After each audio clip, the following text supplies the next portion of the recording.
এইটা হলো এখন আমাদের এটা দাবি এই 121টা।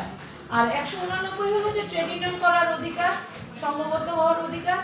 আমাদের যদিও সরকার বলছে ট্রেড ইউনিয়ন করতে পারবেন, অধিকার আদায় করতে পারবেন, কিন্তু আমরা স্বাধীনভাবে কোথাও করতে পারছি না, সব জায়গায় আমাদের বাধা।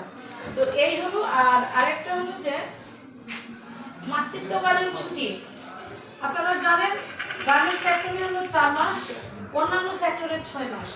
কিন্তু আমরা চাচ্ছি না এক দেশে দুই আইন, বৈষম্য করা যাবে না, একটা আইনে এক নিয়মে থাকতে হবে।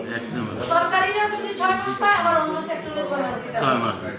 এটা একটা। আর জেলা উপজেলা ট্রেড ইউনিয়ন রেজিস্ট্রেশন করতে গেলে দেখা যায় উপজেলায় যে ট্রেড ইউনিয়ন সে জেলায় যেতে পারে না, আবার জেলার যে ইউনিয়ন সে উপজেলায় আসতে পারে না। এই যে একটা বিতর্কিত করে রাখছে, এটা নিয়ে আমাদের এই ঠাকুরগাঁও জেলার একটা ইউনিয়ন এবং বালিয়ারাঙ্গি উপজেলার একটা ইউনিয়ন, উভয়ের মধ্যে এত মারামারি, মানে মৃত্যু সজ্জায় কয়েকজন ছিল হাসপাতালে ভর্তি, এবং আমি নিজে যাই এটা পরে আমি মিটাই দিয়ে আসি, দুই পক্ষে মামলা করছে।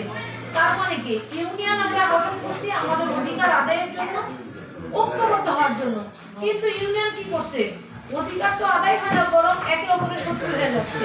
তো আমরা চাচ্ছি না যে জেলা এবং উপজেলায় শব্দ থাকবে না, ইউনিয়ন দিবে এলাকার নাম দিয়ে, সবাই যার দিকে